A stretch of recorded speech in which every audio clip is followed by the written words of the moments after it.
Assalomu alaykum. Barselona Ispaniya Kubogi g'olibi. Do'stlar, biz drama guvohi bo'ldik. Fantastik o'yin, comeback bilan javob, dramatik yakun. Ta'riflashga so'zlarim qolmadi ochig'i. O'yindan oldin bu darajada ssenariy kutmagandim. Ayniqsa Realdan bunchalik qarshilik kutmagandim. Buni previewda ham aytib o'tdim, lekin bu El Clasico do'stlar, hushtak chalinganidan keyin o'yindan oldingi taxminlar, prognozlar, jamoalarning formasi, musobaqa birortasining ahamiyati qolmaydi va kecha buning guvohi bo'ldik. O'yinga biroz to'xtalib o'tadigan bo'lsak, Barselona kutilgan tarkib bilan maydonga tushdi. Flick o'zgarishlar qilmadi. Gerard Martin chap qanotda boshladi. Realda esa ikkita kutilmagan qaror bo'ldi, ya'ni jarohatlar bilan bog'liq. Mbappe o'yinga to'liq tayyor emas deb hisoblandi va asosiy tarkibda tushmadi.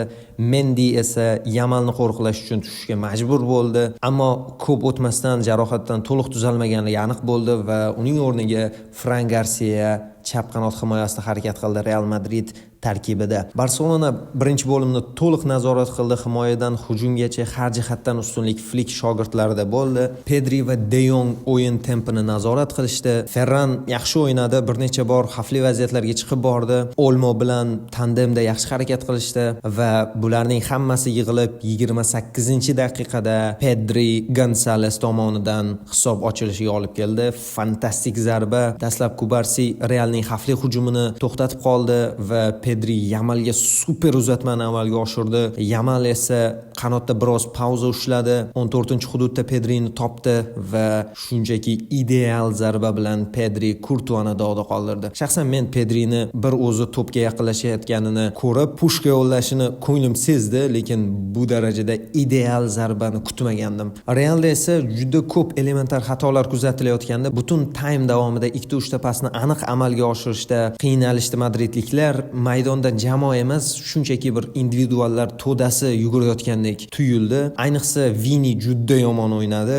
Shunga qaramasdan time 1-0 hisobida yakunlandi. Menimcha mana shu sababdan biz ikkinchi taymdagi dramaning guvohi bo'ldik. Barselona doimgidek imkoniyatlardan foydalana olmadi. Albatta Lewandowskining yo'qligi ham sezildi birinchi taymda. Ikkinchi bo'lim esa Rodrigo o'rniga Mbappe maydonga tushishi bilan boshlandi va Kylian Mbappe doimgidek jamoasi yaxshi o'ynamay turgan vaziyatda o'yinni o'zgartiradi. Flick jamoani biroz ehtiyotkorroq o'ynashga chorladi menimcha, lekin bu zarar olib keldi. Barsada pressingda intensivlik pasayishi natijasida Real bosimni kuchaytirdi. Keyinroq Modric va Güler tushdi va Real maydon markazini to'liq egalladi. Bellingham va Modric tayanch zonasini egallashdi va natijada Real bir necha marta qulay vaziyatlarga chiqib ketdi. 70-daqiqada Mbappe jarima zarbasini o'zi ishladi va shunchaki ideal zarba bilan hisobni tenglashtirdi va bu Kylian Mbappening faoliyatidagi nihoyat birinchi jarimadan urgan goli bo'ldi. Real tashabbusni o'z qo'liga olgan edi. Barselona biroz shokka tushgandek ko'rindi va buning natijasida 77-daqiqada standart vaziyat yana bir bor Barselonani jazoladi va Chouameni goli evaziga madridliklarni hisobda oldinga olib chiqdi. Ochig'ini aytadigan bo'lsam, o'sha paytda nima bo'layotganini tushunmadim. Barsa o'zini yo'qotib qo'ygandek ko'rindi. Futbolchilarda biroz panika ko'rinayotgandek edi, ammo 84-daqiqada kim bo'lishi mumkin? Bu Lamine Yamal shunchaki daho pas berib Ferranni birga bir vaziyatga chiqarib yubordi. Ferran esa Courtoisni aldab o'tib, sovuqqonlik bilan jamoani ekstra taymlarga yubordi. Yamal o'yindan oldin Instagramda doimgi storiesini qo'ygan edi, ya'ni missiyadaman men deb. Bemalol aytish mumkinki, missiyani a'lo darajada bajardi. 17 yoshli super yulduz. Ekstra taymda jamoalarda charchoq alomatlari sezildi. O'sha paytda o'yladim, kim pressingda kuchliroq o'ynasa, kimda kuch ko'proq qolgan bo'lsa, o'sha yutib ketadi deb. Birinchi ekstrada Barselonada pressing yo'q edi deyarli, ammo ikkinchisida Flick menimcha tushuntirdi, jamoani pressingga undadi va buning natijasida katta sahnaga Jules Kunde chiqdi. 116-daqiqada hamma penaltilarga tayyorlanayotgan vaqtda Modric va Brahimning xatosidan keyin Kunde katta tezlikda to'pni egalladi va uzoq masofadan pastki burchakka ideal zarba bilan Courtoisni dog'da qoldirdi va mana shu gol Barselonani Ispaniya Kubogi g'olibiga aylantirdi. Fenomenal gol Barselona muxlislarini osmonga uchirib yubordi. Hisobda ortda borib qayta comeback qildi. Ko'kanor ranglilar emotsiyalarni ta'riflashga til ojiz. Barselona super o'yinda iroda ko'rsatib, kubokni qo'lga kiritdi. Bu mavsumdagi 3-klassikoda ham kataloniyaliklarning qo'li baland keldi. Hali bizni yana bir klassiko kutib turibdi 15 kundan so'ng. Aytib o'tish kerakki, Realdan bunaqa qarshilik ko'rsatishni hech kim kutmagandi.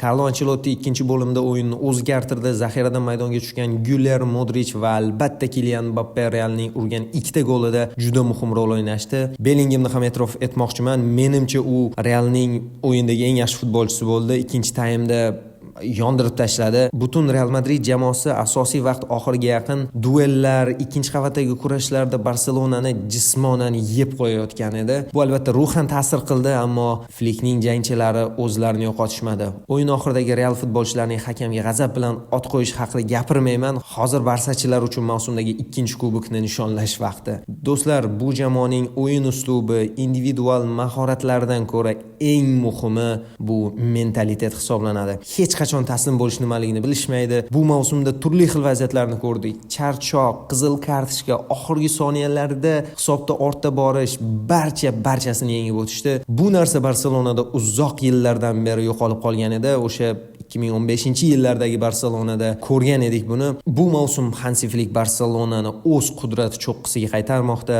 Ha, oldinda Chempionlar Ligasi yarim finallari bor, ha oldinda La Ligadagi klassiko bor, lekin hozirgacha ko'rsatgan o'yinlarning o'zi bu jamoadan faxrlanishga arziydi. Shunday qilib do'stlar, dramatik uchrashuvni qayta tahlil qilib chiqdik. O'z fikrlaringizni izohlarda qoldiring, videoga like bosing va kanalimizga obuna bo'ling.